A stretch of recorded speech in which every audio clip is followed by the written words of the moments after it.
ओम नमो भगवते वासुदेवाय। ओम नमो भगवते वासुदेवाय। ओम नमो भगवते वासुदेवाय। ओम अज्ञानतिमिरान्धस्य ज्ञानाञ्जनशलाकया चक्षुरुन्मिलितं येन तस्मै श्रीगुरुवे नमः। नमः ॐ विष्णुपादाय कृष्णपृष्ठाय भूतले श्रीमते भक्तिवेदान्त स्वामिन् इति नामिने। नमस्ते सारस्वते देवे गौरवाणी प्रचारिणे निर्विशेषा शून्यवादी पाश्चात्य देश तारिणे। जय श्री कृष्णा चैतन्य प्रभु नित्यानंदा श्री अद्वैत गदाधर श्रीवासादि गौर गोविंदा। हरे कृष्णा कृष्णा कृष्णा हरे हरे, हरे राम राम राम हरे हरे। हरे कृष्ण महामंत्र। जगत गुरु शिला प्रभुपाद की जय। भगवत वाणी भगवत गीता जी की जय। गुरु महाराज की जय। हरे कृष्णा। तो आप सभी भक्तों का बहुत बहुत स्वागत है आज के हमारे सत्र में। कार्तिक मास चल रहा है और बहुत ही अच्छी तरीके से हम सब लोग मिलके भगवान के गुरु की कृपा से भगवत जो है भगवान का नाम ले रहे हैं एक साथ मंगला आरती और उसके बाद जो है भगवत गीता का श्लोक सुबह सुबह 5:30 बजे। तो आज हम लोग लेने जा रहे हैं भगवत गीता का श्लोक संख्या 16 छठवें अध्याय का, जिसमें कि पहले हम लोग ने ये देखा था कि किस तरीके से जो है जो ऑस्टेरिटी करते हैं, जो एक नियम के साथ चलते हैं, तो उनको भगवान क्या देते हैं। तो भगवान ने, हमने पिछले श्लोक में जाना था कि जो भी नियमित रूप से निरंतर संयम से अभ्यास करता है तो भगवान कहते हैं वो निश्चित रूप से वो मेरे धाम को प्राप्त होता है। उसके बाद फिर से यहाँ पे शिक्षाएं देना प्रारंभ कर देते हैं कि हमें क्या करना चाहिए क्या नहीं करना चाहिए। भक्ति मार्ग में कुछ रूल्स हैं। एक्चुअली ये चैप्टर इसीलिए बहुत इंपॉर्टेंट है कि इसमें बहुत रूल्स हैं और अपने भक्ति जीवन में इसको ले सकते हैं, समझ सकते हैं, क्योंकि भगवान ने स्वयं कुछ अच्छी चीजों को बोला है जिसपे हम कभी भी ध्यान नहीं देते। मैं तो बिल्कुल नहीं देती, तो इसलिए मेरे लिए तो ये चैप्टर बहुत जरूरी है। चलिए, तो हम पढ़ेंगे श्लोक संख्या 16। नात्यश्रतस्तु योगिस्त योगो अस्ति न चेका। ये सही पढ़ रही हूँ श्लोक का? हाँ, ये नात्यश्रतस्तु योगो सित न चैकान्त मनश्रितः न चाति स्वप्रशीलस्य जागृतो नेव चार्जुन। नाति आश्रित तु योगः अस्ति न च एकान्तरम् अनशत न च अस्ति स्वप्रशीलस्य जागृतः न एव च अर्जुन। तो भगवान यहाँ पे बोलते हैं, हे अर्जुन, जो अधिक खाता है या बहुत कम खाता है, जो अधिक सोता है अथवा जो पर्याप्त नहीं सोता है, उसके योगी बनने की कोई संभावना नहीं है। ये बहुत सुंदर है। वैसे तो ये अष्टांग योगियों के लिए बोला जा रहा है कि बहुत ज्यादा कम नहीं खाना चाहिए, बहुत ज्यादा अधिक नहीं खाना चाहिए, बहुत अधिक नहीं सोना चाहिए और बहुत कम भी नहीं सोना चाहिए। तो ये अष्टांग योग के लिए, पर ये सेम जो है हमारे भक्ति योग में भी हमारे लिए, सबके लिए बहुत अच्छी इसमें शिक्षा है ना। तो ऐसा नहीं है कि खाना भोजन के बारे में भगवान नहीं बताते। भगवान भगवत गीता में खाने के बारे में बताते हैं, भोजन के बारे में बताते हैं।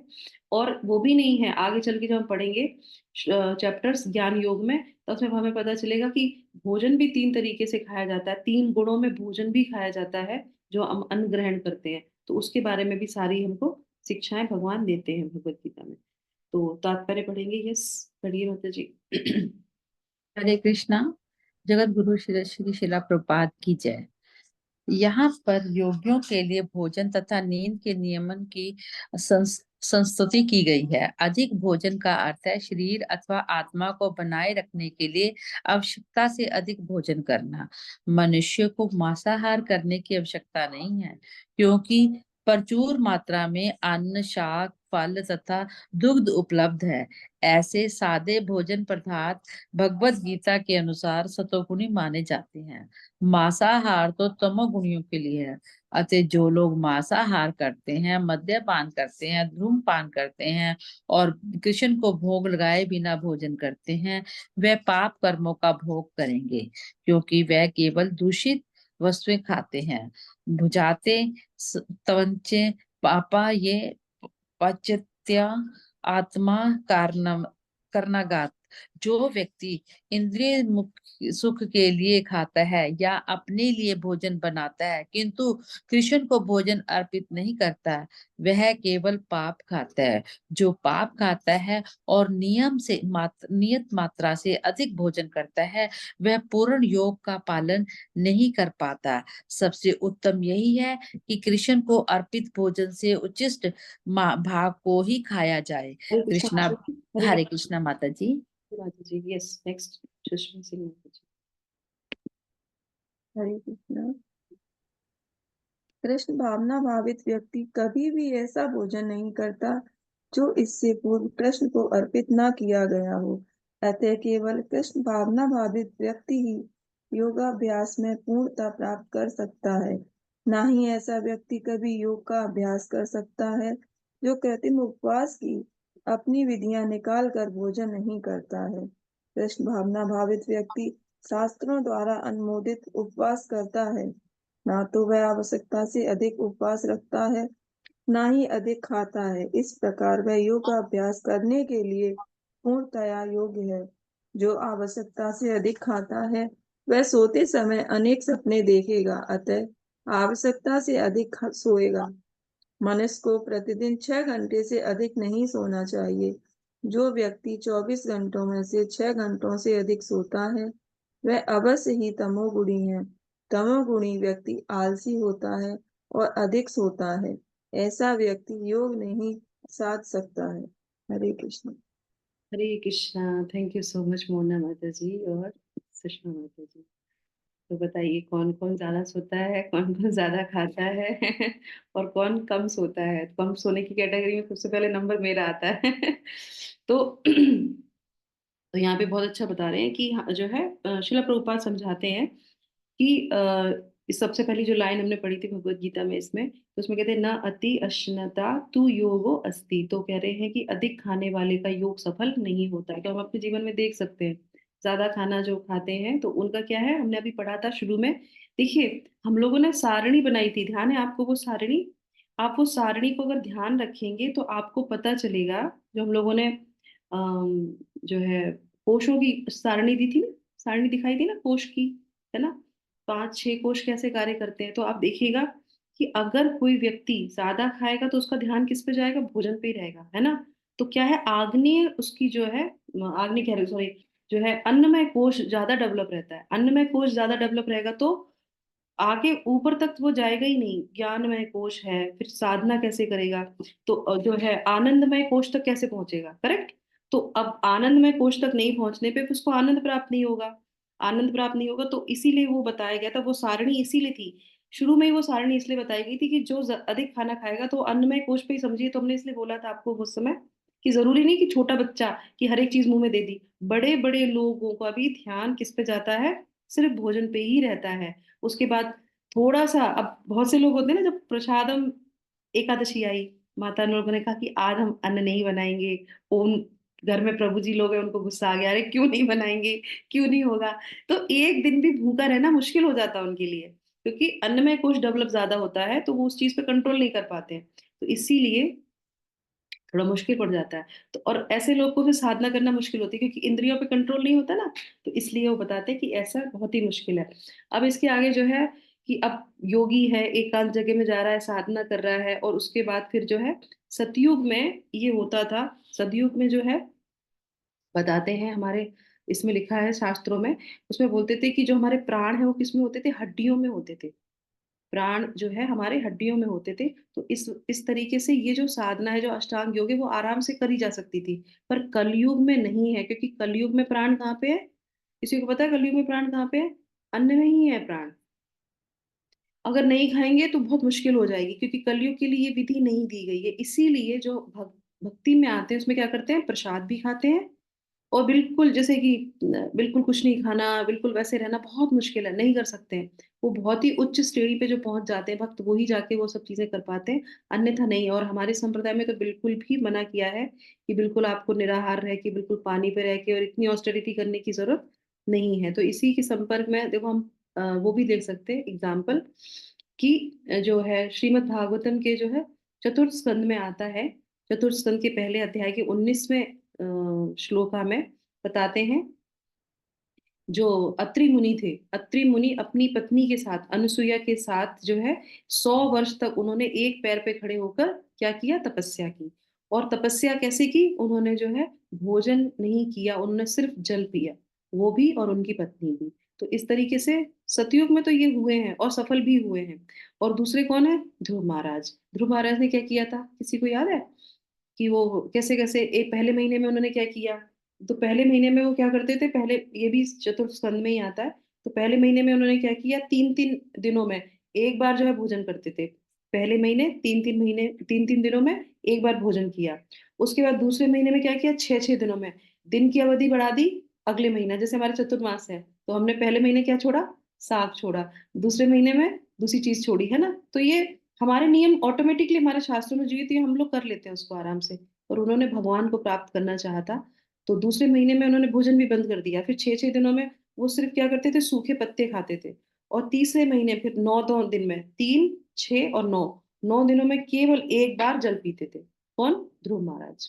और उसके बाद जो है चार चौथे महीने में फिर 12-12 दिनों में वो क्या करते थे, वो सिर्फ वायु लेते थे, सिर्फ हवा लेते थे, हवा लेके जीवित रहते थे। और उसके बाद फिर जो है, और उसके बाद भी लास्ट में फिर उन्होंने क्या किया, उन्होंने बिल्कुल जो है फिर अपनी सांस को भी रोक लिया कि मुझे भगवान की प्राप्ति चाहिए ही चाहिए। तब भगवान बोले, ये बालक तो जो है अपनी सांस को भी रोक लिया इसने।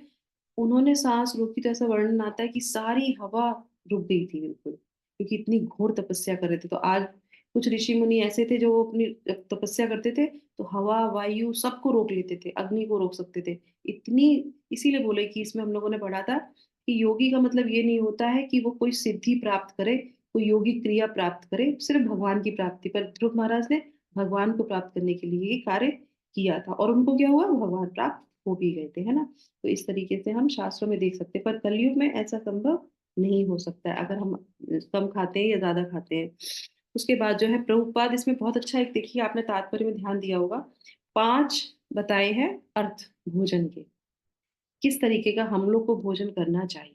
तो आप ध्यान से देखेंगे इसमें, शिला प्रभुपाद इसमें लिखते हैं कि अधिक भोजन का अर्थ है ना। हम लोग क्या सोच रहे हैं, अधिक भोजन मतलब बहुत ज्यादा भोजन खा लिया, तो वो तो है एक बात। दूसरी बात क्या है जो हम सब लोग के लिए भक्ति योग में कार्य करेगी, वो क्या है, अधिक भोजन करना का मतलब है मनुष्यों को मांसाहार करने की आवश्यकता नहीं है। तो नंबर 1 क्या है, हमको मांसाहार नहीं करना चाहिए। कोई हम एगिटेरियन है कि नॉन वेजिटेरियन, नहीं।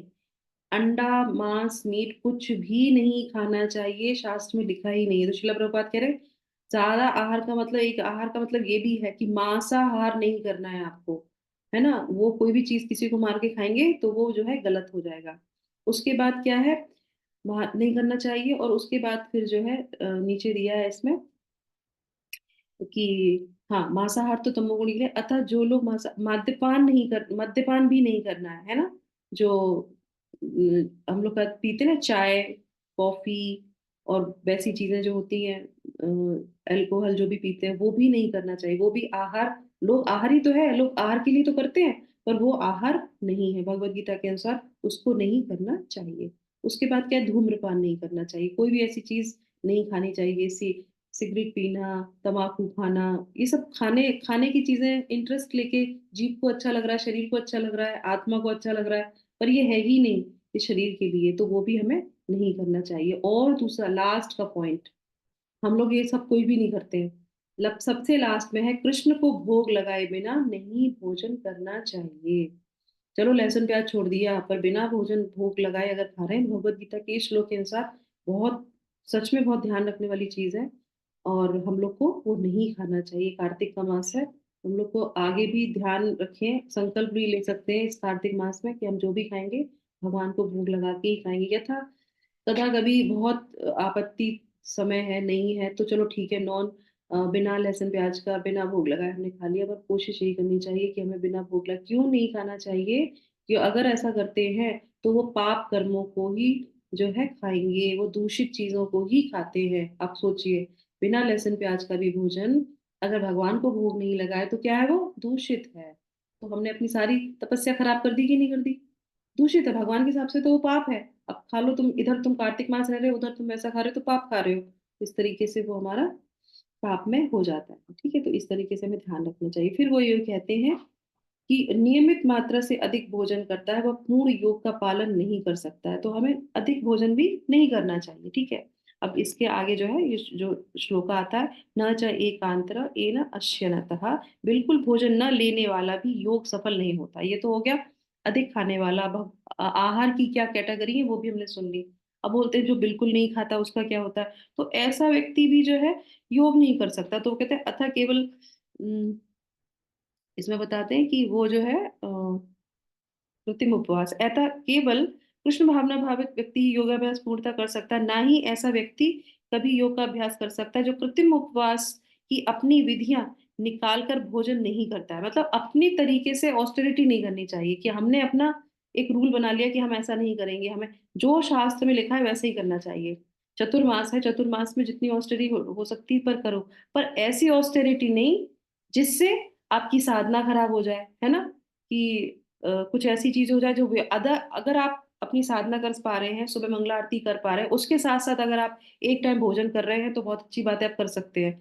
नहीं कर पा रहे हैं तो आप प्रसाद खा लीजिए, पर आप अपनी साधना मत छोड़िए। अगर आप प्रीचिंग करते हैं तो प्रीचिंग मत छोड़िए। तो इस तरीके से वो कृत्रिम विधि को अपनाना नहीं चाहिए, क्योंकि वो जो है अनुमोदित हाँ, शास्त्रों में नहीं दिया गया। तो इसके एग्जाम्पल में जो है बहुत अच्छा एक एग्जाम्पल मैं आपको देती हूँ।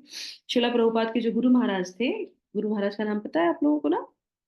शिला भक्ति सिद्धांत सरस्वती महाराज। तो वो जो है एक बार क्या होता है कि वो अपने शिष्य को जो है यही चल रहा था, तो वो साधना कर रहे होते, तो शिला उनके गुरु महाराज ने कितने राउंड्स बोलने के लिए बोला है, करने के लिए बोला है? 64। वो कहते कि 64 माला करनी चाहिए। पर हमारे शिला प्रभुपाद इतने मर्सीफुल है, उन्होंने जब उनके भक्तों ने जब लिया, और क्योंकि वो अंग्रेज थे, तो उन्होंने कहा कि मेरे गुरु महाराज ने बोला है 64 राउंड्स करना है आप लोगों को। और शिला प्रभुपाद ने कब बोला? उन्होंने जब इनिशिएशन हो गया उसके बाद बोला कि डेली तुम लोग को 64 राउंड्स करने, इनिशिएशन के बाद। इनिशिएशन हम लोग को क्या होता है कि बोलते हैं कि 16 माला करने हैं, 4 नियम का फॉलो करना है, इनिशिएशन उसके बाद होता है। ये सब चीजें जब देखते हैं, साधना देखते हैं उसके बाद। पर उन्होंने इनिशिएशन के बाद बोला 64 राउंड करने, 64। सारे भक्त बोले अरे प्रभुपाद 64 राउंड्स करेंगे तो हम तो कुछ और कर ही नहीं पाएंगे, हम तो पूरे दिन यही माला ही करते रहेंगे, हम तो और कुछ सेवा नहीं कर पाएंगे। बोले ठीक है 32 राउंड्स। 32 राउंड्स, शिल प्रभुपाद ये भी बहुत ज्यादा है, हमको तो आदत ही नहीं है इतना करने की। कह रहे 16 राउंड से कम होना ही नहीं चाहिए। तो उन्होंने लास्ट क्या लिख दी, डेडलाइन बना दी कि 16 राउंड से कम नहीं होने चाहिए। तो हम लोग को जब प्रैक्टिस करते हैं 2 राउंड 4 राउंड, 16 राउंड एक स्टैंडर्ड मेंटेन किया है शिला प्रभुपाद ने। उसके पीछे रीजन है कि अगर ये करेंगे तो हम भक्ति में स्टेबल रह सकते हैं, तो इसलिए 16 राउंड की प्रैक्टिस डेली करनी चाहिए। अगर उससे ज्यादा लोग भक्त करते हैं अच्छी बात है, क्योंकि प्रैक्टिस में आ जाता है, पर 16 राउंड से नीचे काउंट किया ही नहीं जाता है। तो वो भक्त था, तो जब उनके जो गुरु महाराज थे, तो उस भक्त से बोले, तो उन्होंने कहा कि सेवा के लिए, तो उसमें बताया कि वो एकादशी जो थी वो निर्जला एकादशी उसने रहा, कि चतुर्मास की एकादशी निर्जला में रहूंगा, और उसके बाद करके उसको चक्कर आने लगे। तो उनके महाराज ने बोला कि तुम कैसे रह रहे हो एकादशी? तो बोले कि मैं निर्जला एकादशी रह रहा हूँ, ये बहुत जरूरी है करनी, निर्जला एकादशी से ना भक्ति जल्दी बढ़ती है महाराज, तो इसलिए हम निर्जला एकादशी रह रहे हैं। तो उनके गुरु महाराज ने, शिला प्रभुपाद के जो गुरु महाराज थे, उन्होंने जाके एकादशी का प्रसाद हम लेके आए और उसको दिया, और बोला मेरे सामने बैठ के खाओ इसको, इसको खाओ। खिलाया और बोले अब जाओ, अब जाके सेवा करो, और अब जाके जो है जो कार्य बताए गए वो करो। इसका मतलब ये नहीं है कि भूखे प्यासे रह के अपने आप को परेशान करना, और उसके बाद क्या है जो प्रचार कार्य है वो नहीं करना, साधना छूट जाएगी, और उसके बाद प्रचार कार्य नहीं कर पाओगे, सेवा नहीं कर पाओगे, तो फायदा ही क्या है? हरे कृष्ण महामंत्र करने का मतलब है भगवान की सेवा करना, है ना? तो किसी न किसी सेवा में हमको लगना ही चाहिए। और हम शास्त्र पढ़ते हैं, इसका सबका सार एक ही निकलता है कि हमको सेवा करनी चाहिए। अगर हम सेवा छोड़ के सिर्फ साधना करते हैं तो उसका क्या मतलब हुआ? नहीं ना। तो इस तरह से वो खुद ही उनके महाराज जो है, उनको वो प्रसाद देते कि खाओ और शरीर में दाखिल लेके उसके बाद करो।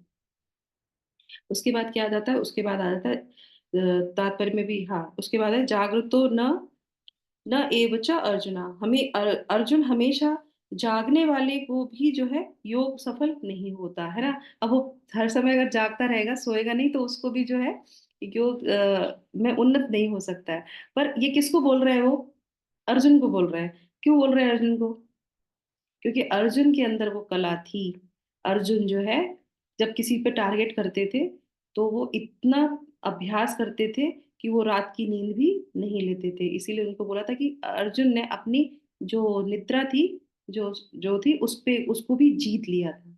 गुड़ाकेश जो है उनको बोला जाता था, क्यों? क्योंकि उन्होंने अपनी निद्रा को जीत लिया था। उनको ना सुलाओ, वो नहीं सोएंगे, वो रात भर प्रैक्टिस करते थे। किसकी? धनुर्विद्या की। तो इसलिए उसको बोला जाता है कि योग अभ्यास करने के लिए टाइम से सोना भी पड़ेगा तुमको। तो ये अष्टांग योग के बारे में वो यहाँ पे समझाते हैं। ठीक है, तो इस तरीके से वो विजय प्राप्त कर सकता है। तो इसलिए, और ये सब चीजें क्या है, अधिक खाना, अधिक सोना किस में आता है? तमोगुण में आता है। इसलिए कार्तिक मास जो बहुत बहुत अच्छा है, इसमें एकदम हम जो है डिसिप्लिन में रहते हैं। सुबह जल्दी उठना ब्रह्म मुहूर्त में। अब ब्रह्म मुहूर्त में उठना है। हमारे जो है महाराज जो है, राधानाथ महाराज है ना, हिज होलीनेस राधानाथ महाराज हमेशा कहते हैं कि एक दिन सुबह आप जल्दी उठ जाओगे, रात में देर से सोओगे, 2 दिन करोगे, 3 दिन करोगे, अगर कंटिन्यू ऐसा करते रहे कि रात में देर से सोए, सुबह जल्दी उठ गए, तो क्या होगा? नींद पूरी नहीं होगी, फिर क्या होगा? आपका स्वास्थ्य खराब हो जाएगा। तो वो हमेशा कहते हैं कि नहीं, तो फर्स्ट प्रेफरेंस स्वास्थ्य की है, तो आप लोग टाइम से सोइए और सुबह टाइम से उठिए। और अगर नहीं सो पाए किसी वजह से रात को, तो सुबह उठने की जरूरत नहीं है। वो हमेशा कहते हैं कि अगर सुबह रात में नहीं सो पाए टाइम से, तो सुबह जल्दी उठने की जरूरत नहीं है, थोड़ा देर से उठ जाओ और उसके बाद अपना साधना करो, ऐसा वो बोलते हैं। क्योंकि ऐसा है कि इस शास्त्र के हिसाब से ऐसा ही लिखा है। तो भक्त को क्या बोला गया कि टाइम से रात में समय से सो जाइए और सुबह जल्दी उठ जाइए, जिससे कि वो साधना कर सके। नहीं तो स्वास्थ्य पे असर पड़ेगा ही पड़ेगा। तो ये बहुत इंपॉर्टेंट पॉइंट है, जो मैं इसको ले सकती हूँ यहाँ से अपने लिए। मेरे लिए तो बहुत जरूरी है कि जो है कम नहीं सोना चाहिए, पूरी पूरी नींद लेनी चाहिए, है ना। इसी के साथ जो है ये हमारा जो है पूरा तमोगुण की बात कर रहे थे कि तमोगुण और आलसी होता है, जो क्या करता है, लास्ट में बहुत अच्छा लिखा है उन्होंने कि 6 घंटे से अधिक नहीं सोना चाहिए। तो हमें पूरी पर्याप्त नींद हमारी 6 घंटे की होती है, उससे अधिक हमें नहीं सोना चाहिए। और क्या होता है, तमोगुणी वो व्यक्ति होता है, ये तमोगुण में आता है, और तमोगुणी आलसी होता है और इसलिए अधिक सोता है। ऐसा वो कभी भी कार्य नहीं कर सकता है। तो इसी के साथ हम यहाँ पे इस श्लोक को विराम करेंगे और आगे देखेंगे कि आगे हमें क्या शिक्षाएं दी जा रही है ना। हरे कृष्णा कृष्णा कृष्णा हरे हरे, हरे रामा राम राम हरे हरे। किसी का कोई प्रश्न हो तो पूछ सकते हैं। हरे कृष्णा, आज समय है हमारे पास। हरे कृष्णा माता जी, मेरे सिस्टर को ना हार्ट अटैक हो गया, उनके लिए जरा प्रार्थना कीजिएगा।